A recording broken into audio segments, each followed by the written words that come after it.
नमस्कार, news state पर आपके साथ मैं हूं आयुष सूर्यवंशी और लेकर आए हूं खबरों की सुपर डोज वाला बुलेटिन। आपके लिए हर जरूरी खबर, अधूरी नहीं बल्कि पूरी खबर, न कोई एजेंडा, न बेमतलब की बहस और न ही समाचार के नाम पर कोई सर्कस। आपसे जुड़ी हर नई पहल, आपके सरोकार से जुड़ी हर हलचल, वो भी सिर्फ सेकंडों में।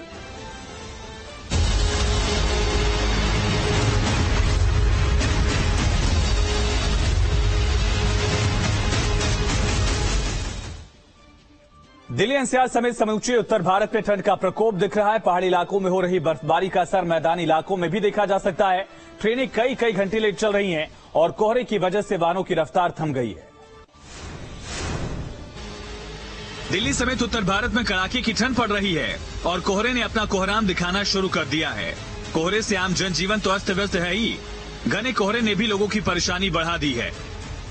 बड़े ट्रक से बहुत डर लगता है हम जैसी गाड़ियों को, क्यों दिखाई नहीं देते हो। ठंडा तो बहुत है, आराम से गाड़ी चलाते हैं देखकर।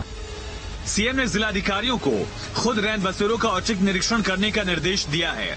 बीजेपी सांसदों और विधायकों से भी अपील की कि खुद राहत सामग्री का वितरण करें।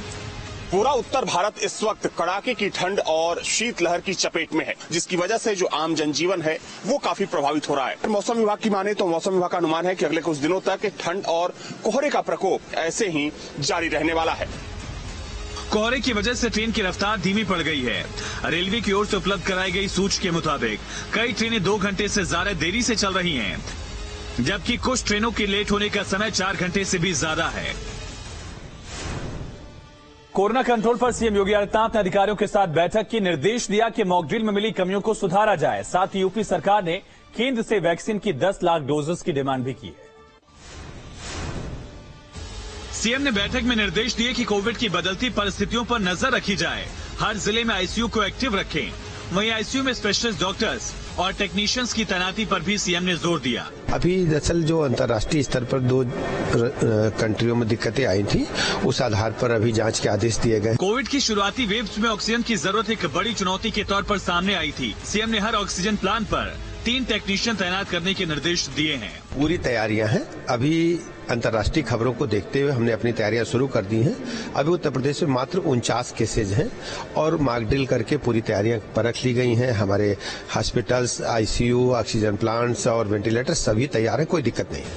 कोरोना को लेकर सीएम की अध्यक्षता में हुई बैठक के बाद डिप्टी सीएम ब्रजेश पाठक ने कहा कि कोरोना को रोकने के लिए अस्पतालों को जरूरी निर्देश दिए गए हैं। हालांकि ये भी स्पष्ट किया गया कि अभी कोई सख्त फैसला लेने पर विचार नहीं हुआ है।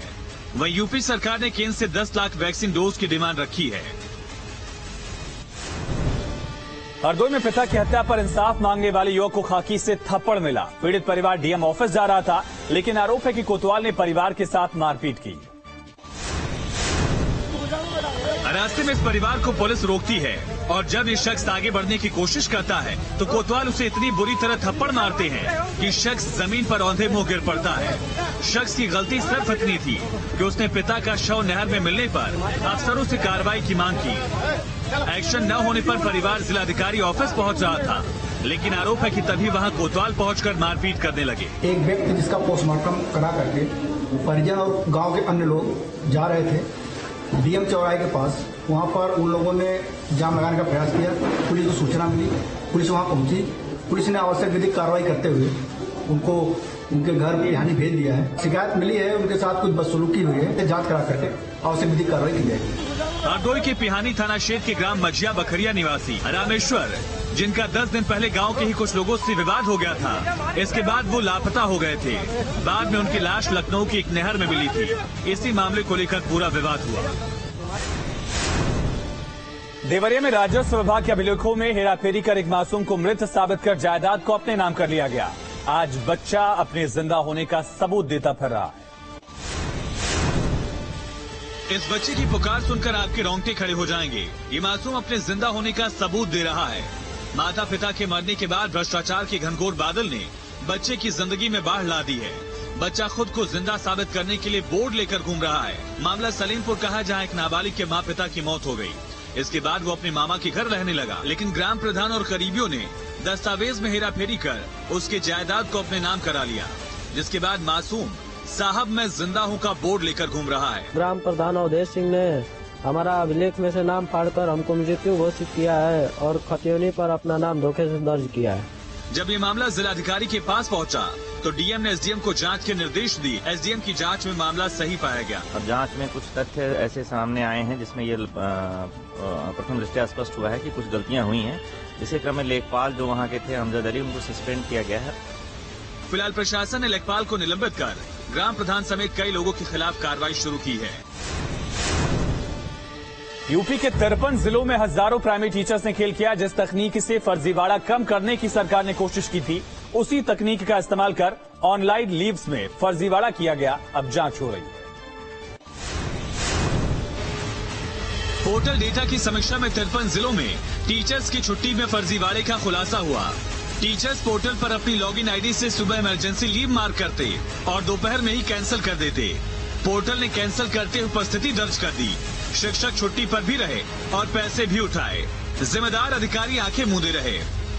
अगर उन्होंने गलती किया है तो उसका स्पष्टीकरण जिला बेसिक शिक्षा अधिकारी महोदय के द्वारा पत्र जारी करके मांगा गया है। गैर हाजिर रहने वाले टीचर्स के लिए ही ये कॉन्सेप्ट अपनाया गया, लेकिन बेसिक शिक्षा विभाग के मास्टर साहबों ने इस ऑनलाइन व्यवस्था को ही चकमा दे दिया। फर्जीवाड़ा ऑनलाइन किया गया है। मानव संपदा पोर्टल जिसके जरिए छुट्टियां टीचरों को अप्लाई करनी होती है, उस पोर्टल के जरिए इस फर्जीवाड़े को अंजाम दिया गया है। जब मानव संपदा पोर्टल आया और हमें जबरदस्ती थोपा गया, हमें कोई प्रशिक्षण उस संबंध में दिया ही नहीं गया। मामले में बेसिक शिक्षा महानिदेशक ने 5 जनवरी तक पूरे मामले की रिपोर्ट मांगी है। गाजीपुर में 21 साल पहले हुई उसर चट्टी कांड की याद एक बार फिर ताजा हो रही है। कारण, इस मामले में वादी और प्रतिवादी मुख्तार अंसारी और ब्रिजेश सिंह का आमने सामने आना है। गाजीपुर के एमपी एमएलए कोर्ट में दोनों की पेशी होगी। 21 साल बाद पूर्वांचल के 2 बड़े जॉन आमने सामने होंगे। बहुचर्चित उसर चट्टी कांड में 3 जनवरी को एमपी एमएलए स्पेशल कोर्ट में मुख्तार की पेशी होनी है। मुख्तार अंसारी की गवाही होगी। उस दिन ब्रिजेश सिंह वकालतन ही उपस्थित रहेंगे। माफिया मुख्तार की गवाही के दौरान कोर्ट ने माफिया ब्रिजेश सिंह को भी कोर्ट में पेश होने का निर्देश दिया है। ऐसे में 2 बाहुबलियों के एक बार फिर आमने सामने होने की संभावना है। 3 जनवरी को मुख्तार अंसारी को उसरी चट्टी 15/7/2001 की घटना के संबंध में व्यक्तिगत रूप से तलब किया गया है और ब्रिजेश सिंह उसमें अभियुक्त हैं। पूरी संभावना है कि दोनों लोग को उपस्थित होना अनिवार्य है न्यायालय में। 5 जुलाई 2001 में गाजीपुर जिले का बहुचर्चित उसरी चट्टी कांड हुआ था। मुख्तार अंसारी अपने पैतृक घर मोहम्मदाबाद से मऊ जा रहे थे। उनके काफिले पर ताबड़तोड़ फायरिंग हुई थी। फायरिंग में माफिया के गनर और एक अन्य साथी की मौत हुई थी। हमले में दोनों ही पक्षों के लोग मारे गए थे। Team news take.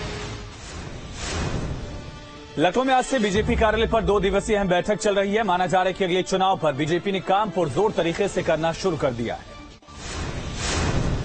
यूं तो बीजेपी एक चुनाव खत्म होने से पहले ही अगले चुनाव की तैयारियों में जुट जाती है, लेकिन इस बार उसके सामने निकाय चुनाव के साथ ही 2024 का रण भी है।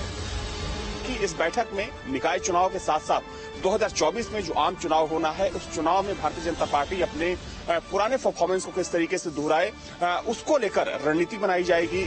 निकाय चुनाव जीतने के लिए बीजेपी कोई कोर कसर नहीं छोड़ना चाहती।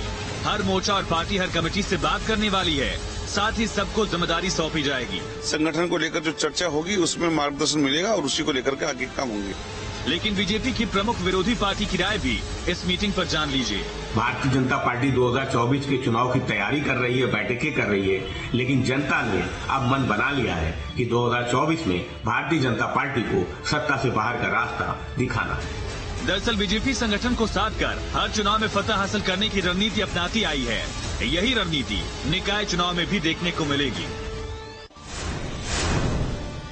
बीजेपी प्रदेश अध्यक्ष भूपेन्द्र चौधरी ने संगठन के प्रदेश स्तर के कार्यकर्ताओं और पदाधिकारियों के साथ बैठक की। प्रदेश अध्यक्ष ने पार्टी में आंशिक बदलाव के संकेत भी दिए हैं। मिड सेशन के लिए मुझे काम दिया है पार्टी ने और मैं पार्टी के नेतृत्व से बातचीत करके, आज भाई साहब भी आए हैं हमारे संगठन मंत्री जी, उनसे बातचीत करके अगर अनुमति मिलेगी तो आंशिक परिवर्तन की ओर बढ़ेगी। भारत जोड़ो यात्रा से पहले अखिलेश यादव और राहुल गांधी में विचारधारा और राष्ट्रीय पार्टी को लेकर सियासी घमासान छिड़ गया है। राहुल गांधी के समाजवादी पार्टी पर तंज के बाद अब अखिलेश यादव ने उन्हें नैतिकता और गठबंधन के मायने याद दिलाए। यूपी में मंगलवार को कांग्रेस की भारत जोड़ो यात्रा प्रवेश करने वाली है और कांग्रेस यूपी के विपक्ष को अपने साथ इस यात्रा में लेकर चलना चाहती है। इसलिए कांग्रेस की तरफ से अखिलेश यादव और बीएसपी अध्यक्ष मायावती को एक लेटर लिखा गया, जिसमें यात्रा का निमंत्रण उन्हें दिया गया। तो अब इस निमंत्रण पर अखिलेश यादव और बीएसपी अध्यक्ष मायावती ने भी जवाब दिया है। समाजवादी पार्टी के राष्ट्रीय अध्यक्ष अखिलेश यादव ने इस निमंत्रण के लिए राहुल गांधी को धन्यवाद दिया है और उनकी यात्रा के लिए उन्हें शुभकामनाएं दी हैं। तो वहीं बीएसपी अध्यक्ष मायावती ने भी राहुल गांधी को ट्वीट कर उन्हें यूपी में यात्रा के लिए शुभकामनाएं दी। अखिलेश यादव और बीएसपी अध्यक्ष मायावती के जवाब का यूपी कांग्रेस के अध्यक्ष ब्रजलाल खाबरी ने स्वागत किया है। फिलहाल अखिलेश यादव ने जिस तरह का रिएक्शन दिया है, उससे ये साफ तो नहीं हो पाया कि अखिलेश यात्रा में शामिल होंगे या नहीं, लेकिन इस बात को लेकर जरूर संदेश दिया गया कि वो यात्रा के विरोध में बिल्कुल भी नहीं है। श्री कृष्ण जन्मस्थान और शाहिद गाह मस्जिद विवाद में सर्वे को 20 जनवरी तक टाल दिया गया है। मामले में अमीन सर्वे और मैप की रिपोर्ट की प्रक्रिया को आगे बढ़ाना था। इस बीच मुख्य पक्षकार ने सीएम को भी लेटर लिखा है। आखिर क्यों, समझिए। श्री कृष्ण जन्मभूमि के पक्षकार अखिल भारत हिंदू महासभा के राष्ट्रीय कोषाध्यक्ष दिनेश शर्मा ने उत्तर प्रदेश के मुख्यमंत्री को लेटर लिखा। दिनेश शर्मा ने कट्टरपंथियों से अपनी जान को खतरा बताया है। मैं जब मथुरा से गोवर्धन जाता हूं तो मुस्लिम समाज के जो आगा विदेशों में बैठे हुए हैं वो चाहते हैं कि दिनेश शर्मा की हत्या कर दें। सुरक्षा को लेकर दिनेश शर्मा का दावा है कि वो कई बार प्रशासन को प्रार्थना पत्र दे चुके हैं। मैंने उस पत्र में लिखा है कि यदि मेरी हत्या हो जाती है तो उसमें मथुरा डीएम को जिम्मेदार माना जाए। इधर हिंदू सेना के दावे पर सिविल जज की अदालत ने 20 जनवरी तक अमीन सर्वे का रिपोर्ट नक्शे समेत कोर्ट में पेश करने का आदेश दिया था, लेकिन ईदगाह पक्ष की आपत्ति के बाद अब इस सर्वे की प्रक्रिया पर 20 जनवरी तक रोक लग गई है। कमेटी द्वारा प्रार्थना पत्र माननीय न्यायालय में प्रस्तुत किया गया और उसने अपने लिए समय मांगा गया कि अभी जो भी आदेश एक पक्षीय रूप से हो गया है, हमें भी सुनकर अग्रिम कोई भी कार्रवाई की जाए। अब इस पत्रावली पर अग्रिम जो भी कार्रवाई होगी वो 20 जनवरी के बाद ही होगी। सेकंडों में खबर जारी है। यहाँ पर एक छोटे से ब्रेक के लिए रुकते हैं।